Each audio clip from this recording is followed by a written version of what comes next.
Shalom, selamat malam jemaat yang dikasihi Tuhan. Marilah kita beribadah kepada Tuhan. Mazmur 95 ayat 6 dan 7 menyatakan, "Masuklah, marilah kita sujud menyembah, berlutut di hadapan Tuhan yang menjadikan kita.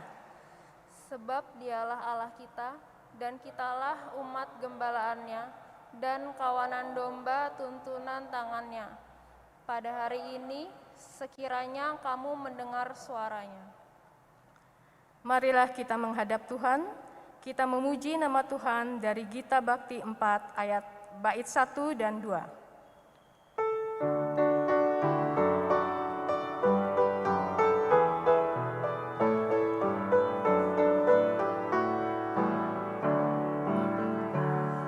Bersorak bagi Tuhan, wahai umat-Nya, hendaklah orang jujur puji nama-Nya. Mainkanlah kecapi dan taburlah rebana, bermazmur bagi Tuhan dan bersyukurlah. Nyanyikan lagu baru bagi Tuhanmu, nyaringkanlah suaramu dan bersoraklah, sebab Tuhan berfirman dan semuanya ada, segala isi bumi diciptakannya. Jemaat, mari kita berdoa. Ya Bapa, kami datang padamu untuk beribadah, bersekutu, dan memuliakan nama-Mu bersama dengan seluruh keluarga kami. Pimpinlah ibadah kami oleh Roh Kudus-Mu dari awal, pertengahan, hingga akhir. Dalam nama Yesus Kristus kami berdoa. Amin. Mazmur pujian kita baca dari Mazmur 9 ayat 8 sampai 10. Tetapi Tuhan bersemayam untuk selama-lamanya. Tahtanya didirikannya untuk menjalankan penghakiman. Dialah yang menghakimi dunia dengan keadilan, Dan mengadili bangsa-bangsa dengan kebenaran. Demikianlah Tuhan adalah tempat perlindungan bagi orang yang terinjak, Tempat perlindungan pada waktu kesesakan.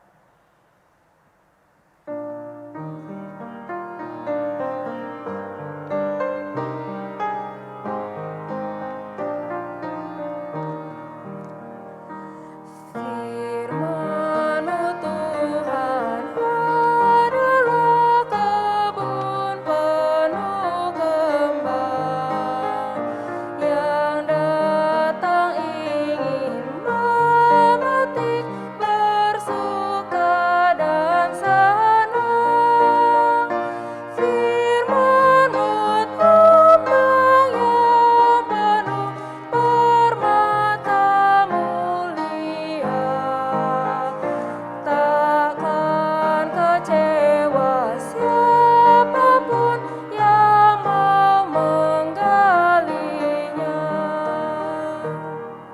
Firman-Mu Tuhan adalah bintangan yang cerlah, musafir tiada kan sesat, jalannya pun terang.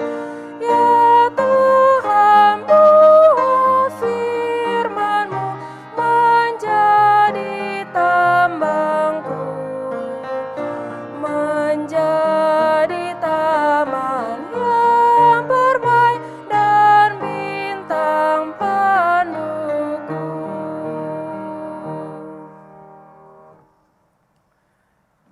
Jemaat Tuhan yang bersekutu di dalam atau di tengah-tengah keluarga, saatnya kita akan membaca dan merenungkan firman Tuhan.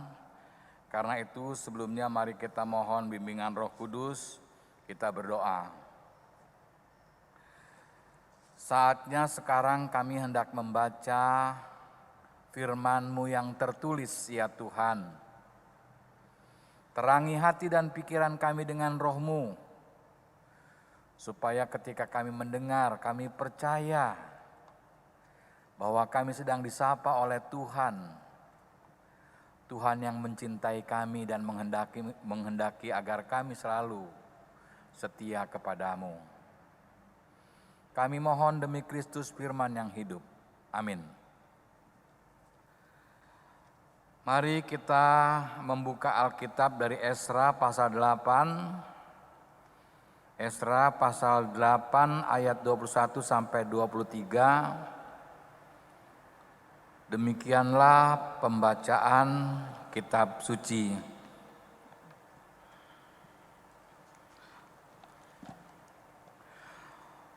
Kemudian di sana, di tepi sungai Ahawa itu, aku memaklumkan puasa supaya kami merendahkan diri di hadapan Allah kami dan memohon kepadanya jalan yang aman bagi kami,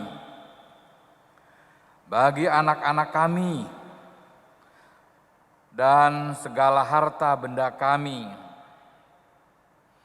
Karena aku malu meminta tentara dan orang-orang berkuda kepada raja untuk mengawal kami terhadap musuh di jalan. Sebab kami telah berkata kepada raja demikian, tangan Allah kami melindungi semua orang yang mencari Dia demi keselamatan mereka. Tetapi kuasa murkanya menimpa semua orang yang meninggalkan Dia. Jadi, berpuasalah kami dan memohonkan hal itu kepada Allah, dan Allah mengabulkan permohonan kami. Demikian pembacaan kitab suci. Terpujilah Yesus Kristus. Hosiana.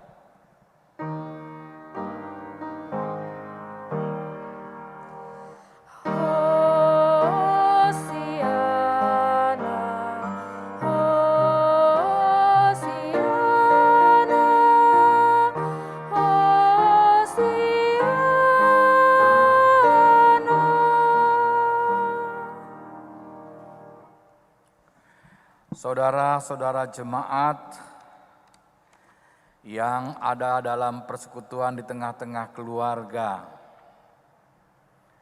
saya hendak menyampaikan sebuah pertanyaan.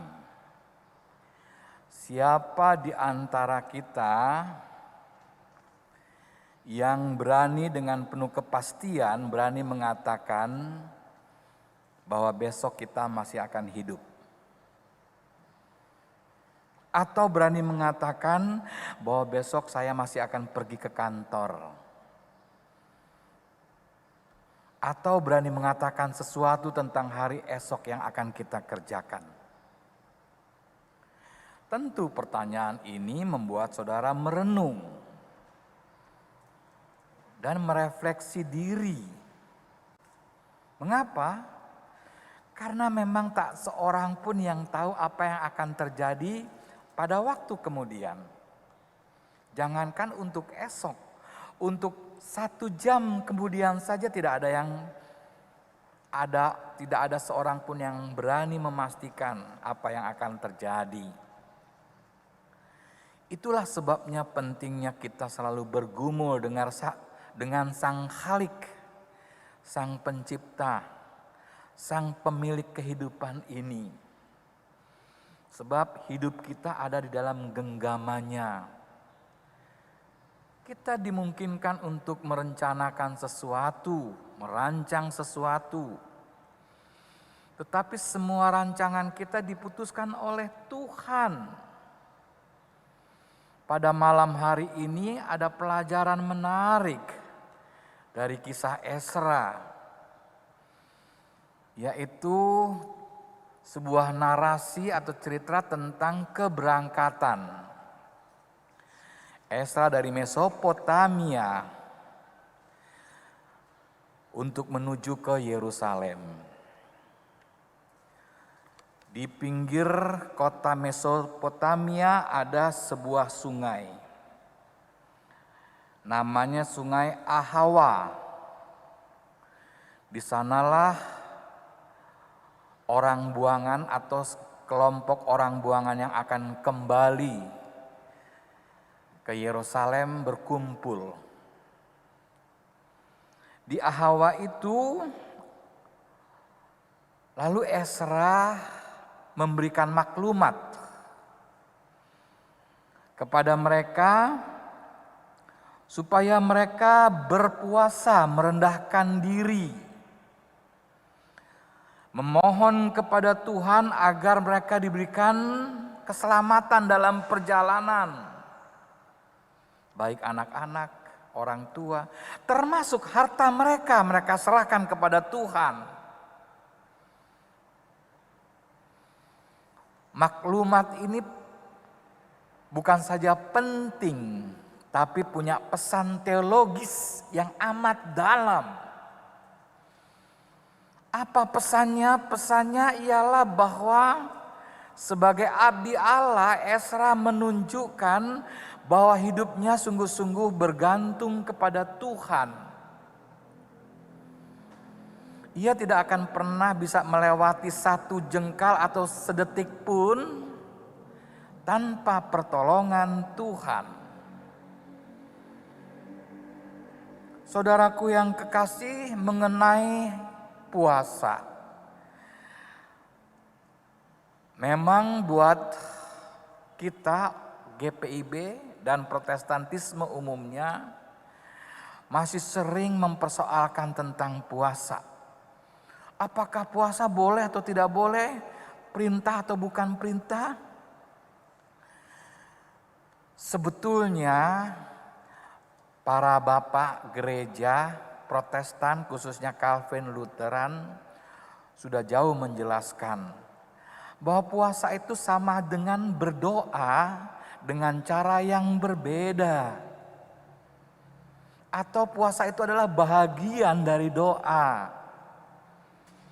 Tujuannya untuk apa? Untuk minta dengan rendah hati, minta Tuhan mengabulkan, bukan mengabulkan apa yang aku inginkan saja, tapi mengabulkan, berkenan, mewujudkan semua kebaikan Tuhan bagi hidupnya.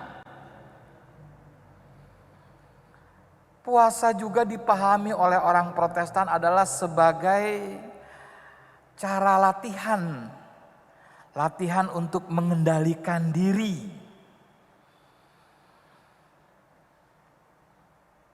Demikianlah Ezra memaklumkan atau menghimbau supaya mereka berpuasa, meminta kerendahan hati, supaya Tuhan betul-betul mau memberlakukan apa yang Tuhan mau. Tentu kita semua tidak lupa, Daud pernah berpuasa dengan menaruh abu di kepala ketika anaknya sakit. Ia tidak makan. Dia meminta jawaban dari Tuhan. Lalu kemudian apa yang terjadi? Beberapa waktu kemudian anaknya mati.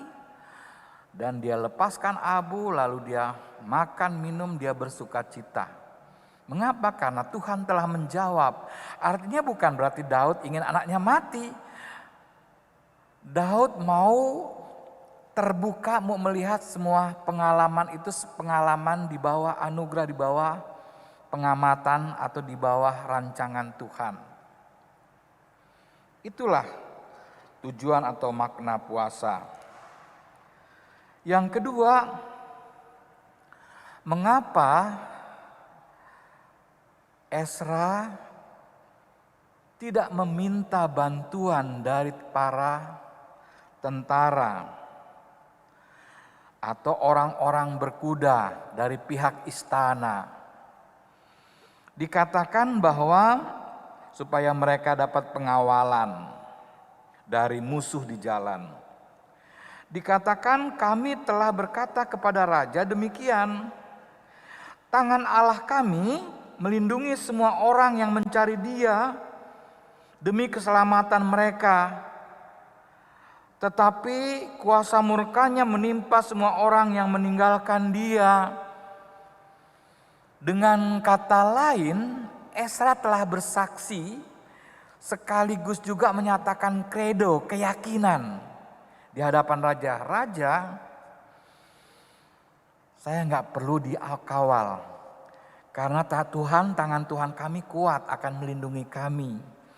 Dan dia akan menghancurkan orang-orang yang memusuhi Allah. Kesaksian ini perlu diperlihatkan, dipertontonkan, diwujudkan dalam kehidupan pribadi maupun persekutuan orang buangan yang akan pulang. Kesaksian itu bukan hanya kata-kata belaka, formalitas belaka, tapi kesaksian itu kredo, pengakuan yang lahir dari dalam, dari kesungguhan, dan akhirnya memberikan kekuatan khusus yang daripada Tuhan.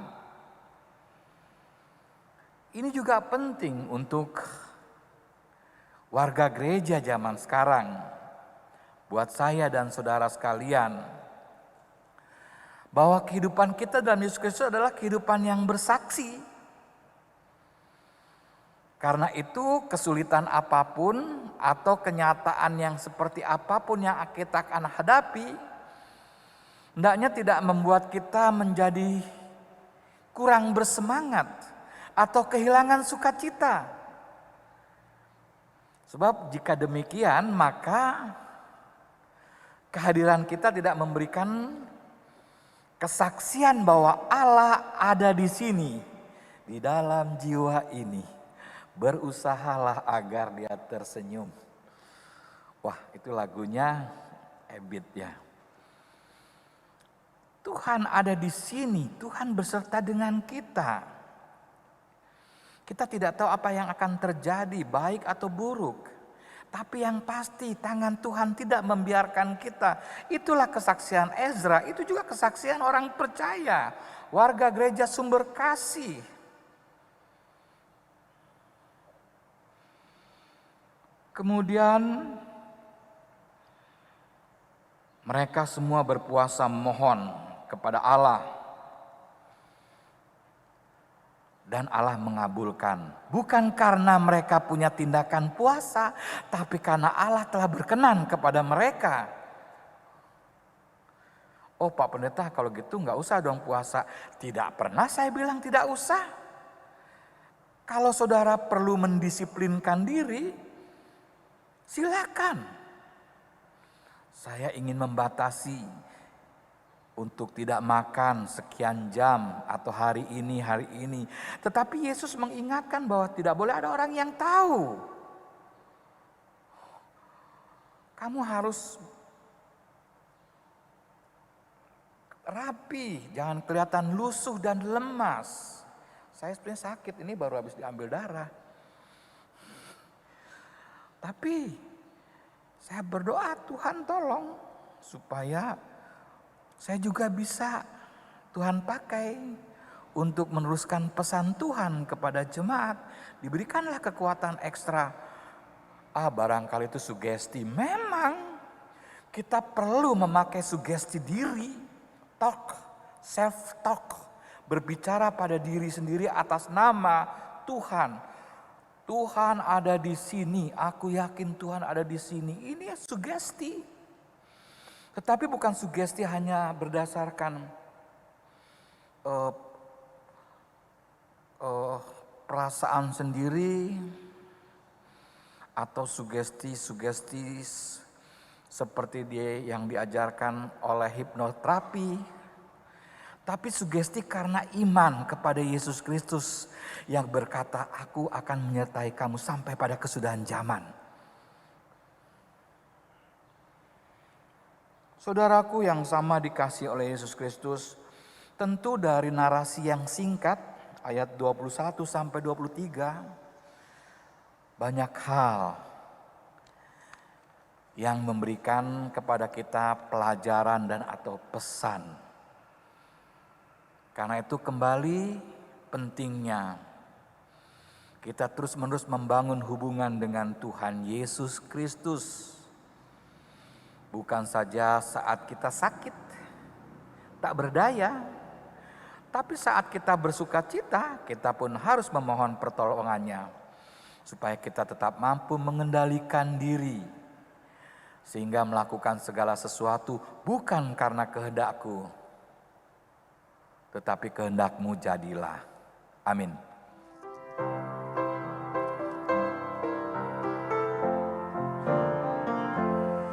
Kristus memanggil diriku, juga memanggil dirimu, untuk wartakan kebenaran firman-Nya. Jangan abaikan suaranya, jangan tegarkan hatimu. Kristus memanggil dan mengutus dirimu. Dia memanggil, Dia mengutus, Dia membimbing dan besertamu selamanya. Mari semua ikutlah, memberikan diri padanya, jadilah alat dalam tangan Tuhanmu. Pergi ke seluruh dunia, nyatakan kasih Tuhanmu, supaya dunia pun percaya padanya. Dia memanggil, Dia mengutus, Dia membimbing dan besertamu selamanya.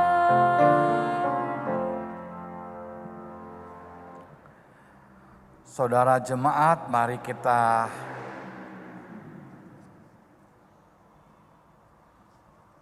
bersatu hati dalam doa syafaat. Kita berdoa. Kami tak hentinya mengucap syukur dan berterima kasih kepadamu ya Allah, karena perhatian, kepedulian dan pendampinganmu dalam hidup kami senantiasa nyata, bahkan ketika kami tidak merasakannya. Ya Tuhan, kami sadar bahwa kami tidak tahu apa yang akan terjadi untuk waktu-waktu kemudian, entah esok, minggu depan, tahun depan, dan seterusnya. Tetapi biarlah Roh-Mu senantiasa meyakinkan tentang firman, janji firman-Mu yang mengatakan bahwa aku menyertai-Mu. Sebab kami anak-anak-Mu hanya mengandalkan tangan kuasa Tuhan yang memelihara kehidupan kami, baik pribadi-pribadi, keluarga-keluarga, maupun persekutuan jemaat sumber kasih. Ya Tuhan, secara khusus kami mau berdoa bagi keluarga-keluarga yang karena tugas mereka harus meninggalkan keluarganya untuk sesaat. Kiranya Tuhan tetap mempersatukan mereka dalam iman, kasih dan doa. Kami berdoa juga bagi keluarga-keluarga yang sakit. Tuhan jamah hati dan pikirannya agar tidak menambah beban untuk penyakitnya. Bahkan Tuhan berkati penawar yang digunakan. Kami juga berdoa bagi keluarga yang berduka cita karena ditinggalkan oleh orang yang dicinta. Kiranya Tuhan berikan kekuatan dan penghiburan. Kami berdoa juga ya Tuhan bagi keluarga-keluarga yang setiap hari berjuang, membanting tulang, memeras peluh untuk menyokong kebutuhan hidupnya. Berikan kepada mereka sukacita dan keikhlasan, sehingga serta rasa cukup, sehingga mereka selalu bersukacita dan berbahagia karena Tuhan. Bahkan bagi anak-anak kami yang masih sekolah, Tuhan dampingi, berikan kreativitas yang penuh, supaya pada masa pandemi di mana proses pendidikan menjadi bergeser dan mengurangi rasa daya tangkap para siswa. Tetapi Tuhan akan memampukan anak-anak jemaat untuk sanggup menerima dan mengembangkan semua pelajaran. Sebab semua itu dilakukan karena dan untuk kemuliaan nama Tuhan. Ya Tuhan, kami juga mau berdoa bagi warga jemaat yang sedang mencari lapangan pekerjaan. Tuhan buka segala usaha mereka dan Tuhan tetap berikan kepada mereka semangat. Tuhan, kami juga berdoa bagi warga jemaat, pemuda dan pemudi yang merindukan teman hidup. Kiranya Engkau mau menolong mereka. Dan kami percaya Tuhan akan memberikan yang terbaik bagi mereka. Kami berdoa juga bagi warga jemaat yang secara khusus sedang mengikuti pendidikan khusus. Bahkan untuk itu ia meninggalkan keluarganya. Berikan hikmat supaya ia boleh tenang melaksanakan tugasnya. Dan Tuhan berkati keluarga yang ditinggalkannya. Ya Tuhan, kami juga berdoa untuk para pelayan firman dan sakramen di jemaat ini. Bapak Pendeta Iskandar, Ibu Pendeta Devi, dan pendeta-pendeta lain yang juga telah mengambil bagian di tempat ini. Tuhan berkati, Tuhan berikan sukacita kepada mereka semua. Inilah syafaat kami. Dalam pada itu kami mohon, ya Tuhan, kiranya Engkau berkenan memberikan pengampunan kepada kami atas segala dosa dan kesalahan kami, serta pulihkanlah hidup kami, supaya segala kebaikan yang Tuhan mau berikan kepada kami tidak terhalang olehnya. Ya Tuhan, dalam pengasihan-Mu kami mohon. Dengarlah doa kami. Peliharalah kami dalam Yesus Kristus yang telah mengajar kami berdoa. Bapa kami yang di sorga, dikuduskanlah nama-Mu, datanglah kerajaan-Mu, jadilah kehendak-Mu di bumi seperti di sorga.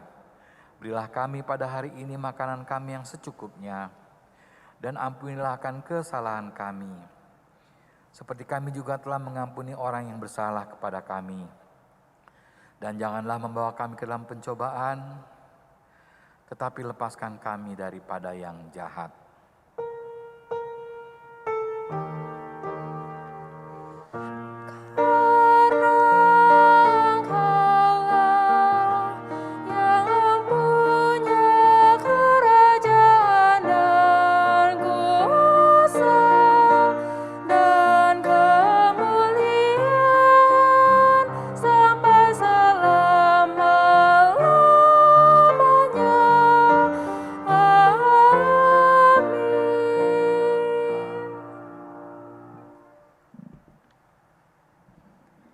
Hidup dengan segala yang kita miliki saat ini adalah pemberian Tuhan. Penulis Amsal sangat menghayatinya. Karena itu ia berkata, "Berkat Tuhanlah yang menjadikan kaya, susah payah tidak akan menambahinya." Amsal 10 ayat 22. Marilah kita bersyukur kepada Tuhan untuk semua yang telah kita terima daripadanya, dengan membawa persembahan yang berhiaskan ketulusan dan sukacita kepadanya. Kolekte yang terkumpul dapat disetorkan ke Bank Mandiri Giro Jemaat seperti yang tertera pada layar, atau dapat dimasukkan ke dalam amplop dan diserahkan ke kas jemaat jika kondisi sudah memungkinkan, atau dikoordinasikan dengan koordinator sektor. Tuhan memberkati saudara dan persembahan saudara.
Jemaat, mari kita mendoakan persembahan syukur ini.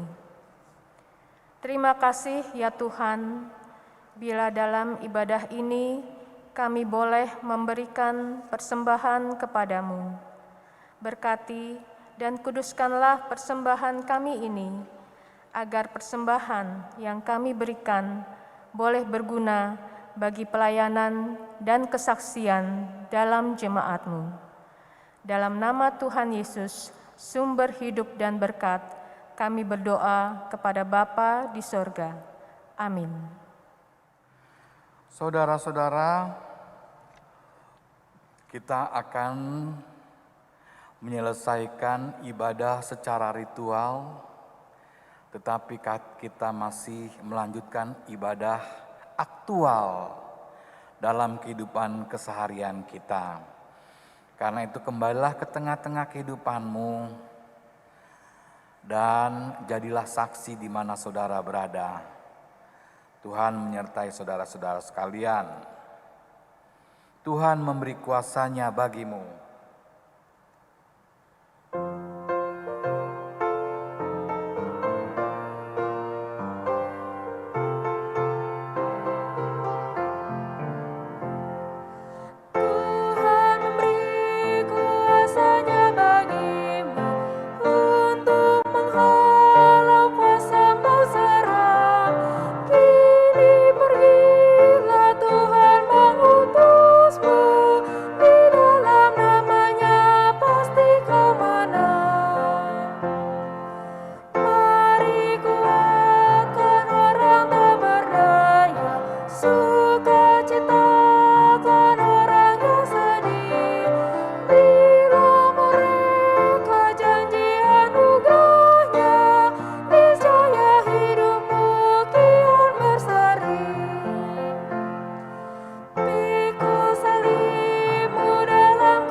Saudara, silakan berdiri, kita sama-sama akan menerima berkat Tuhan.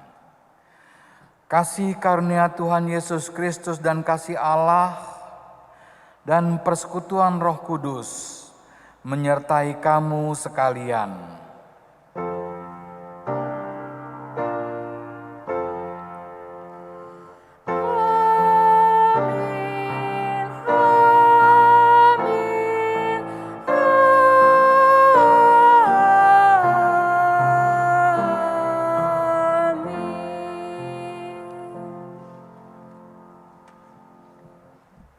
Selamat malam, Tuhan tetap menyertai kita sekalian.